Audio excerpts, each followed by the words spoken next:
أعوذ بالله من الشيطان الرجيم قال رب اشرح لي صدري ويسر لي أمري واحلل عقدة من লিসানি ইয়াফকাহু কওলি। সম্মানিত দর্শক এবং শ্রোতাবৃন্দ, আপনাদের সকলকে জানাই আসসালামু আলাইকুম ওয়া রাহমাতুল্লাহ। যশোর জেলার সাগরদাড়ি থেকে একজন স্টুডেন্ট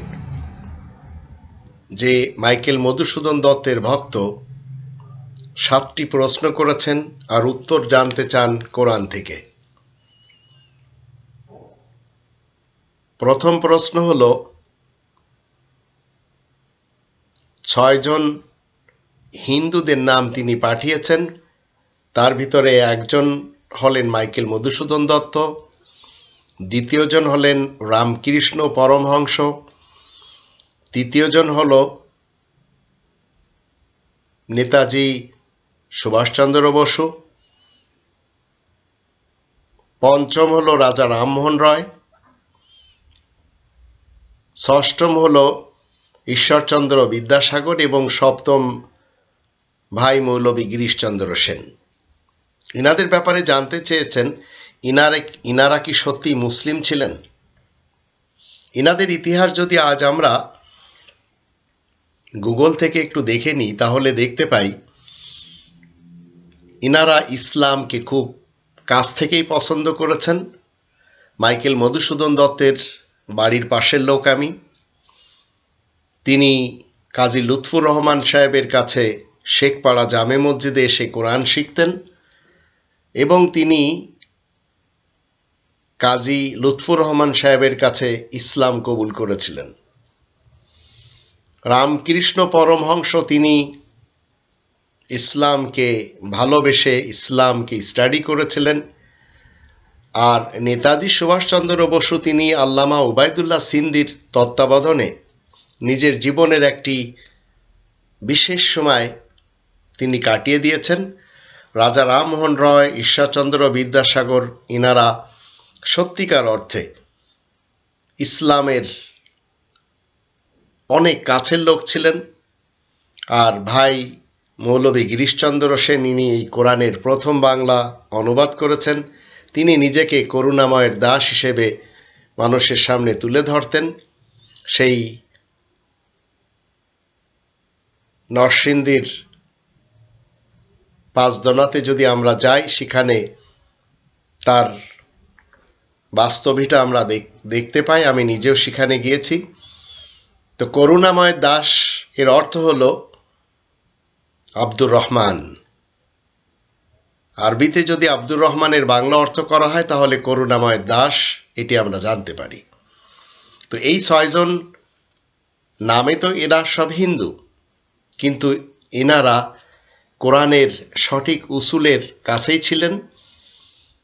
আজ আপনি যে প্রশ্ন করেছেন, আপনাকে আমি কোরআনের 2 নম্বর সূরা আল বাকারার 134 নম্বর আয়াতের দিকে নিয়ে যাব। সেখানে আল্লাহ বলছেন, তিলকা উম্মাতুন কদ খালাত লাহা মা কাসাবাত ওয়া লাকুম মা কাসাবতুম ওয়া লা তুসআলুনা আম্মা কানু ইয়ামালুন। এরা ছিল দূর অতীতের একটি দল, এরা গত হয়ে গেছে। তারা যা করেছে তার ফল তারাই পাবে, আর তোমরাও নিজেদের কর্মফলই ভুগবে। তাদের কাজকর্ম সম্পর্কে তোমাদেরকে জিজ্ঞাসা করা হবে না। তাই এদের পিছনে না পড়ে এবং ইনারা যে কোরআনের যে আয়াতগুলি মেনে মানুষকে উপদেশ দিয়ে গেছেন আমাদের বাংলা ভাষায়, সেগুলি আমরা কোরআন থেকে যখন মিলে দেখি তখন কোরআনের কথাই আমরা তাদের মুখ থেকে বাংলা ভাষায় পাই। তবে আমরা কোরআনটাকেই মেনে চলব এবং তারা তাদের আমল নিয়ে চলে গেছে। এদের পিছনে সময় লাগানোর চেয়ে আপনাকে আমাকে কোরআনের 21 নম্বর সূরা আল আম্বিয়া এর 10 নম্বর আয়াতের দৃষ্টিতে লাকাদ আনজালনা ইলাইকুম কিতাবান ফিহি যিকরুকুম আফালা তাকিলুন, আমি তো তোমাদের কাছে একটি লিখিত সংবিধান নাজিল করেছি যাতে তোমাদের উপদেশ উল্লেখ করা হয়েছে, তোমরা কি মোটেই বুঝবে না, বুদ্ধি বিবেচনা কাজে লাগাবে না? তাই আসুন আমরা আমাদের উপদেশ এই গ্রন্থ থেকে গ্রহণ করি এবং সেই মতে জীবন কাটাই। যারা অতীত হয়ে গেছেন তারা কোরআনের কথা বলে গেছেন, কোরআনের অনেক উপদেশ মেনে গেছেন। তো আমরা সরাসরি জীবিত কোরআনের থেকে যদি আমরা আমাদের উপদেশ নিয়ে চলি তাহলে এটাই হবে ভালো কাজ। দ্বিতীয় নম্বর প্রশ্ন হলো, মাইকেল মধুসূদন দত্ত সভ্য যে পোশাক পরতেন সেই পোশাককে সত্যিই কি রবীন্দ্রনাথ ঠাকুর ইসলামী পোশাক বলেছেন? আমরা সবাই জানি মাইকেল মধুসূদন দত্ত এমন একটি পোশাক পরতেন যে পোশাকটি আজ তার সাগরদাঁড়িতে গেলে দেখতে পাই প্রতিচ্ছবি এবং মূর্তি বানানো হয়েছে, টাই পরা, প্যান্ট শার্ট কোট পরা। কিন্তু এর পূর্বেও তিনি মাইকেল মধুসূদন দত্ত যখন হিন্দু কলেজে পড়তেন তো সবার আগে ইংরেজি ধরনের পোশাক তিনি পরেছিলেন। তার বন্ধুরা কি লিখেছেন, 1843 সালের গোড়ার দিকে একদিন ফিরিঙ্গি পোশাক পরে কলেজে গিয়ে তিনি সবার পিলে চমকে দিয়েছিলেন। তবে তখন তিনি এ পোশাক হয়তো 2-4বারই পরেছেন, কারণ 1849 সালে মাদ্রাজ থেকে তিনি গৌরদাস বসাককে যেভাবে পশ্চিমা পোশাক পরে টাস ফিরিঙ্গি সাজার কথা লিখেছেন তা থেকে বোঝা যায় তিনি মাদ্রাসে যাবার আগে নিয়মিতভাবে এই পোশাক পরতেন। সত্যি বলতে কি, পশ্চিমা পোশাক তখনও ছিল নিতান্ত ব্যতিক্রম ধর্মী পোশাক। 1849 সালের সংবাদ ভাস্কর পত্রিকা থেকেই এই ধারণাটি জানা যায়। এর একটি লেখায় বলা হয়েছে যে ইংরেজি শিক্ষিত তরুণদের পোশাক হলো জুতো, এজার, চাপকান, পাগড়ি, চেন এবং ঘড়ি। অর্থাৎ তখনও পশ্চিমা নয়, তাদের পোশাক ছিল আগের আমলের, যাকে অনেকে বলেছেন হিন্দুস্তানি পোশাক। নতুন যা দেখা যায় তা হলো চেন এবং ঘড়ি। 1885 সালে রবীন্দ্রনাথ একে হিন্দুস্তানি নয় মুসলমানি পোশাক বলেছেন। তো এই পোশাকের পর তিনি টাই কোট প্যান্ট শার্টে চলে যান, কারণ তিনি জানতে পারেন এই কোরআনের অনুবাদ থেকে যখন তিনি 7 নম্বর সূরা আল আরাফের 31-32 আয়াত দুটি পড়েছেন, যেখানে সাজসজ্জার পোশাক পরার ব্যাপারে তাকিদ করা হয়েছে, তবে টুপি, পাগড়ি, মুখ ঢাকা বোরকা, কুর্তা, এফদ এসব অমুসলিম বাইবেল মান্যকারীদের পোশাক, কিন্তু তিনি সেই সব পোশাক পরেননি, বরঞ্চ তুরস্কের মুসলিমদের পোশাককে তিনি পরেছিলেন, যা ইংরেজরাও পছন্দ করত, এবং তিনি ঈমানকে গোপন করে চলেছিলেন, এটিও আমরা অনেকেই জানি। তার প্যান্ট শার্ট টাই কোট পরার পূর্বের পোশাকটাকে রবীন্দ্রনাথ ঠাকুর হিন্দুস্তানি পোশাক নয়, তিনি মুসলমানি পোশাক বলেছেন। 3 নম্বর প্রশ্ন হলো, মুক্তমনা নাস্তিক, ফাসেক এবং লিবারাল স্বাধীন মানুষ বানানোর জন্যই কি আলিয়া খারেজি মাদ্রাসা বানানো? আজকের মুক্তমনা হিসেবে দেখা যাচ্ছে মুফতি আবদুল্লাহ আর মাসুদ, তিনি নিজেকে মুক্তমনা দাবি করছেন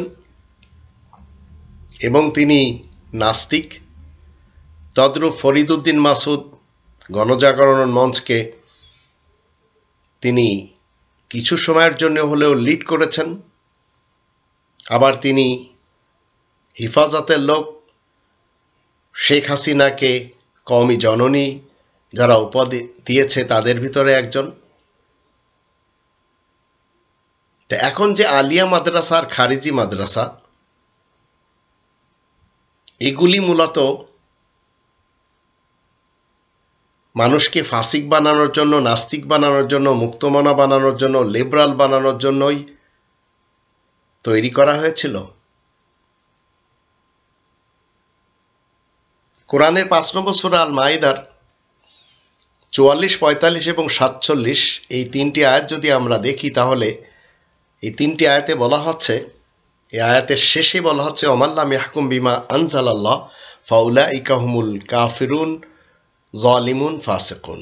যারা আল্লাহ তাআলার এই বিধান মতে ফয়সালা দেয় না এমন বিচারকেরা কাফের, জালিম এবং মুক্তমানা ফাসিক। তো আলিয়া খারিজি মাদ্রাসার ইতিহাস যদি আমরা দেখি, বাগদাদের হাসান বিন সাবা ইহুদি কর্তৃক খারিজি মাদ্রাসা বানানো আর লর্ড লরেন্স কর্তৃক আলিয়া মাদ্রাসা কলকাতাতে বানানো। এই দুটি মাদ্রাসার ভিত্তি নাস্তিকদের হাতে, সেহেতু এখান থেকে পড়ে কেউ যদি নাস্তিক হয় তাহলে অনেক কিছু ভাববার না, হতেই পারে। কিন্তু একজন মুসলিম আলিয়া বা খারেজি থেকে যদি পড়েও, তো সে এই রব্বানি তন্ত্রকে প্রাধান্য দিয়ে জীবন কাটাবে। তো মূলত আলিয়া খারিজি এই দুটি মাদ্রাসা থেকে যারাই পড়ছে তারা কোরআনের ইসলাম শিখছে না, তারা শিয়া ইসলাম, সুন্নি ইসলাম, সালাফি ইসলামই শিখছে, আর এগুলি পড়ে অনেকেই মুক্তমানা ফাসিক হচ্ছে। 4 নম্বর প্রশ্ন হলো আমার ব্যক্তি জীবন নিয়ে। আমি আপনার গ্রামে যে শুনেছি অনেকেই আপনাকে দেখতে পারে না, আপনার ব্যাপারে আপনার গ্রামে কথা বললে অনেকে আপনার দাড়ি নিয়ে কথা বলে, অনেকে আপনাকে ব্যঙ্গ বিদ্রূপ করে, কটুবাক্য বলে। তাতে আপনার কি মন ক্ষুণ্ণ হয়? তা আমি এই ভাইকে বলতে চাই, ইতিহাস মতে গৌতম বুদ্ধকে 3 বার বিষ দেওয়া হয়েছে, সক্রেটিসকে হিমলকি পান করানো হয়েছে, ইতিহাসে যিশুকে ক্রুশবিদ্ধ করা হয়েছে, মনসুরকে পাথর মেরে মারা হয়েছে। তো যে মানব সভ্যতা আমরা বলতে চাই, সেই মানব সভ্যতার ইতিহাসে এমনটি হয়ে আসছে। আমার এলাকার লোকেরা 2005 সালে মুফতি অক্কা সাহেবের নেতৃত্বে জড়ো হয়ে আমাকে গণপিটুনি দিয়ে আমার শহর কেশবপুরের পাবলিক ময়দানে তারা চেয়েছিল মেরে পাশের পুকুরে ফেলে দেবে। আল্লাহ বাঁচিয়েছেন, তাই এখনো বেঁচে আছি। আমার এলাকার লোক বা আমার থানার লোক যারা আমার বিরুদ্ধে টুইট করে, তাদের শক্তি হিটলারের মতো আমি মনে করি না। আবার যারা আমার প্রশংসা করে, তাতে আমার হৃদয় খুব বেশি ফুলে ওঠে না। আবার যারা আমার কটূক্তি করে, এলাকার লোক হোক অথবা আমার ফ্যামিলির কেউ হোক, তাতে আমার কপাল কুঁচকেও যায় না। আমার ব্যক্তি জীবনে তাতে কোনো ফারাক পয়দা হয় না। আমার বিপক্ষে অনেকে ভাইরাস ছড়িয়ে ভাইরাল হয়েছে, মুফতি ওয়াক্কাজ, মুফতি গুলাম রহমান এসহ অনেকে, তাতে আমার কিছু যায় আসে না। কিন্তু আমি ওই সকল লোকদের জন্য আল্লাহ তাআলার কাছে দোয়া করি, একদিন তারা কোরআনের জন্য আমাদের সাথেও আসতে পারে। আশা করি উত্তর পেয়েছেন।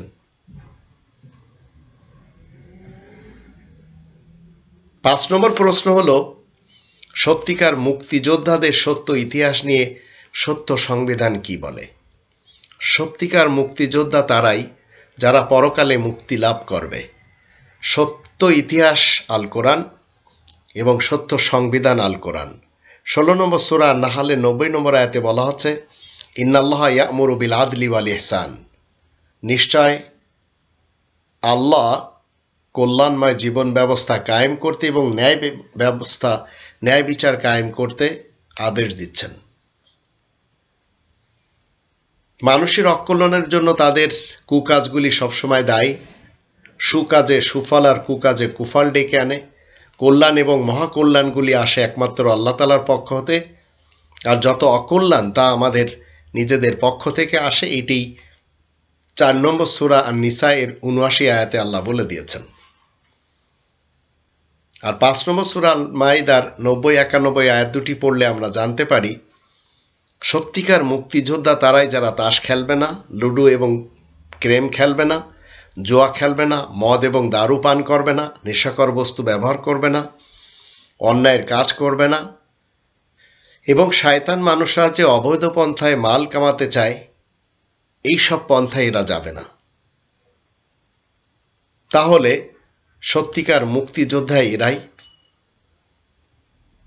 অন্যথায় যত বড় বড় ডিগ্রি তাদের থাকুক না কেন, পরকালে সমস্যা আছে। 6 নম্বর প্রশ্ন হলো, উলামায়ে সালাসাদের দিয়ে কেন বাংলাদেশে ইসলামের বিধান প্রতিষ্ঠা হবে না? উলামায়ে সালাসা বলতে উনি সুন্নি মুসলমান, শিয়া মুসলমান এবং সালাফি মুসলমানদের উলামাদেরকে বুঝিয়েছেন। তো উনি নিজেই প্রশ্নের ভিতরে উত্তর দিয়েছেন, উলামায়ে সালাসাদের দিয়ে কেন বাংলাদেশে ইসলামের বিধান প্রতিষ্ঠা হবে না? কারণ ওরা তন্ত্রবাদী। কোন উলামায়ে ক্রাইমদের দিয়ে দেশে শান্তি, নিরাপত্তা, ন্যায় বিচার কখনো প্রতিষ্ঠা হবে না, মানবতাও কায়েম হবে না।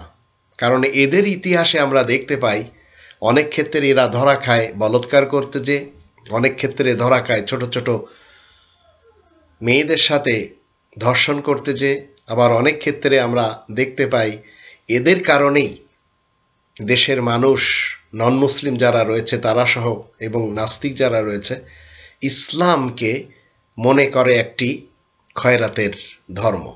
মূলত ইসলাম খয়রাতের ধর্ম না। তো ওই সকল উগ্র মৌলবী যারা রয়েছে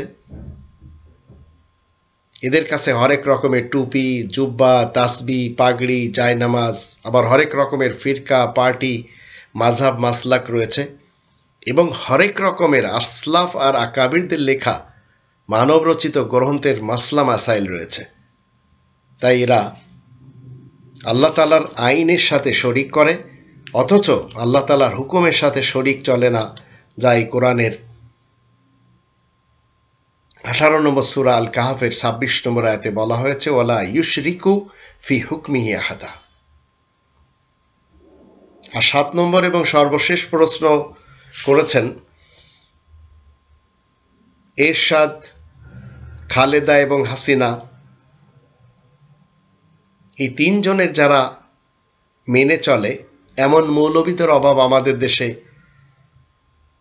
কম নেই, কিন্তু এরা কি দেশের মানুষকে এই রব্বানি তন্ত্র দিতে পারবে?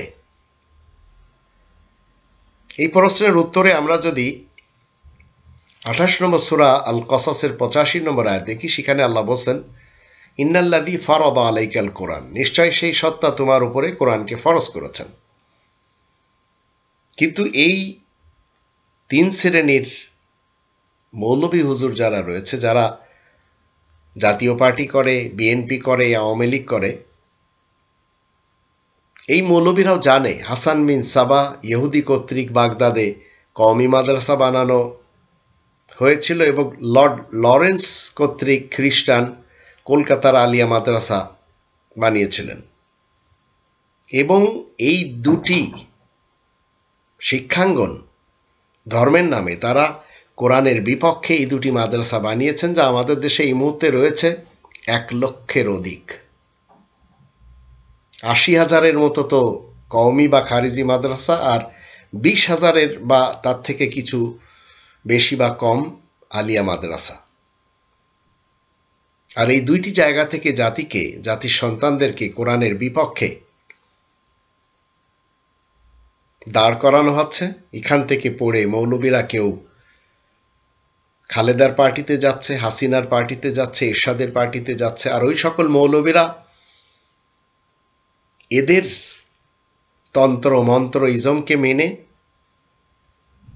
রব্বানি তন্ত্রকে ধাক্কা দেয়, রব্বানি তন্ত্রের সাথে পাঙ্গা নেয়। এরা মূলত কেউ গণতন্ত্র বিশ্বাসী, কেউ সমাজতন্ত্র বিশ্বাসী, কেউ রাজতন্ত্র বিশ্বাসী, কেউ মোল্লাতন্ত্র বিশ্বাসী। আর আমরা যারা রবের ইসলামী কিংডমে মুসলিম রয়েছি, আমরা রব্বানি তন্ত্রে বিশ্বাসী। আশা করি আমার কাছে এই যে প্রশ্নগুলি পাঠানো হয়েছে সঠিক উত্তর পেয়েছেন।